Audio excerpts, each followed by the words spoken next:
Halo semuanya para penggemar serial India Paramavatar Sri Krishna. Di video kali ini saya akan membahas sinopsis Paramavatar Sri Krishna yang akan tayang di Antv. Sebelum lanjut ke videonya, jangan lupa untuk klik subscribe-nya terlebih dahulu. Kana berlari ke menara tinggi dan berada di sana. Kana melihat ke bulan dan berkata, "Paman Canda, kamu ada di sini." Ibu selalu mengatakan bahwa kecuali bulan terbenam, matahari tidak akan terbit, yang berarti kehidupan saudara laki-lakiku bergantung padamu hari ini.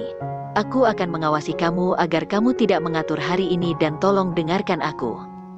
Dewa Chandra melihat mengatakan, "Prabu, aku tidak dapat menyangkal apa yang kamu katakan.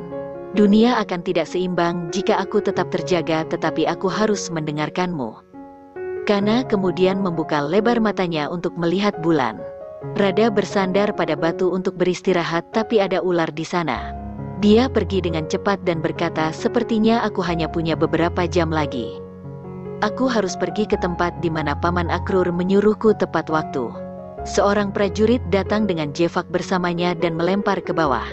Prajurit mengatakan, "Kami menemukannya di istana dan dia mencoba menyelinap ke istana."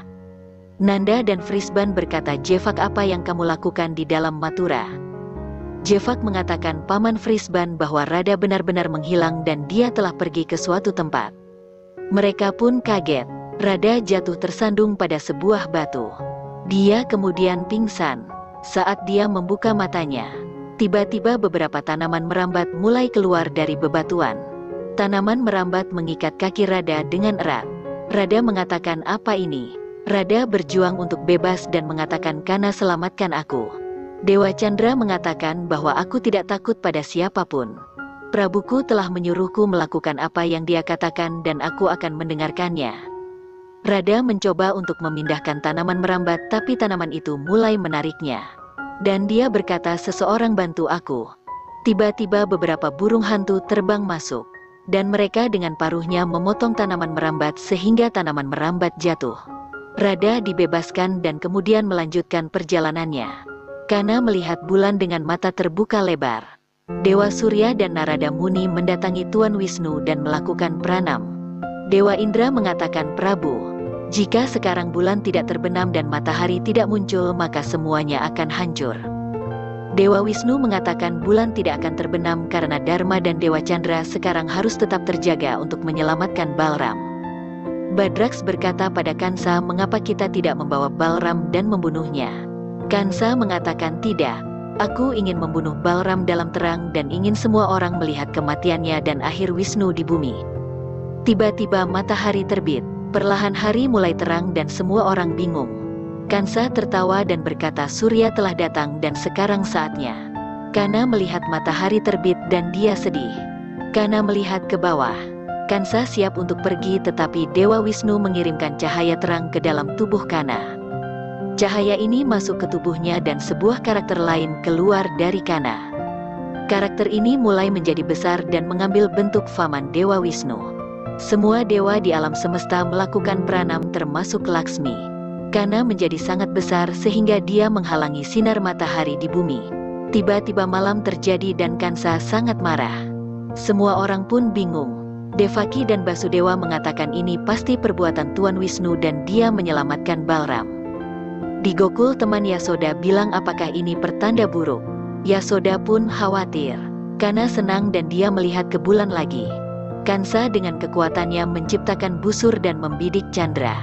Rada sampai di rumah seorang resi dan mengatakan, "Resi, kamu harus membantuku."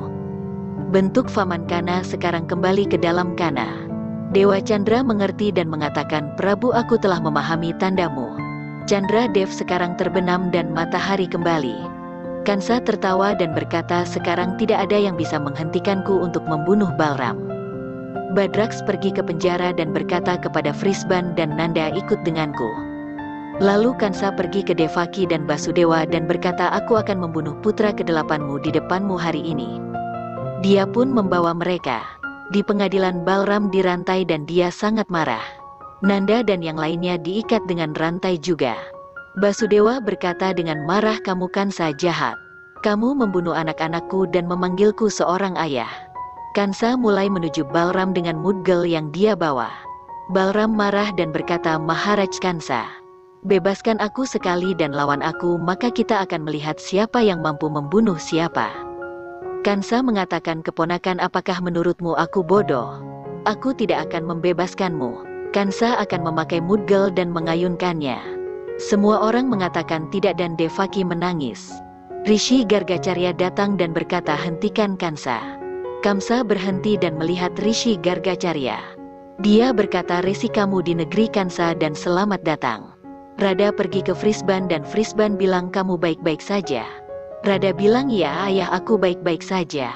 Narada mengatakan, Prabu, apakah dia akan mendengarkan Resi?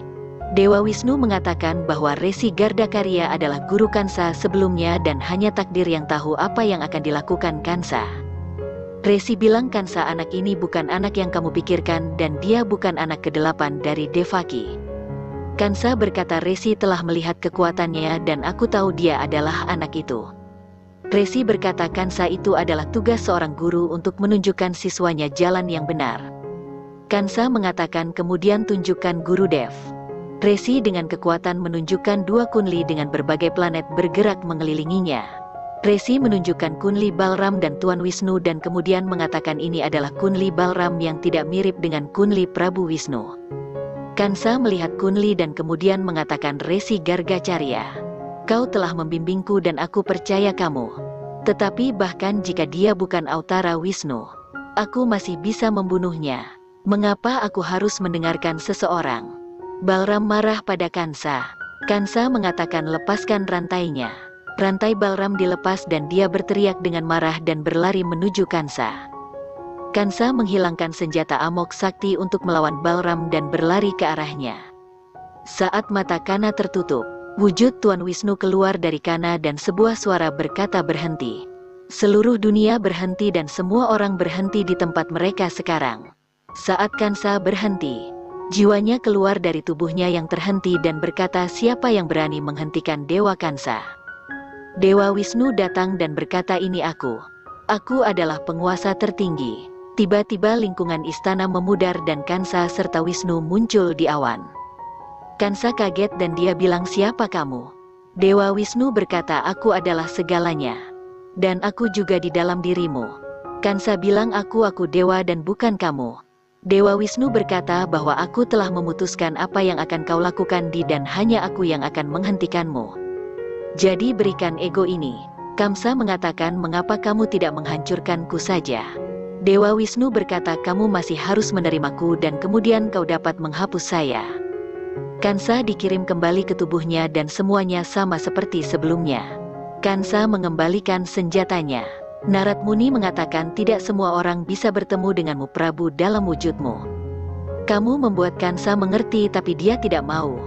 Dewa Wisnu mengatakan, jika Kansa tidak membunuh Balram dan melakukan Dharma, dia mungkin mendapatkan Sakvasi. Tetapi jika dia masih melakukan apa yang dia inginkan, maka dia mendekati kematiannya setiap hari. Balram berlari menuju Kansa. Kansa mengatakan, berhenti di situ nak. Kansa mengikat Balram dengan kekuatannya. Sekian untuk sinopsis hari ini. Saksikan keseruan para Mavatar Sri Krishna hanya di Antv. Sampai jumpa di video selanjutnya.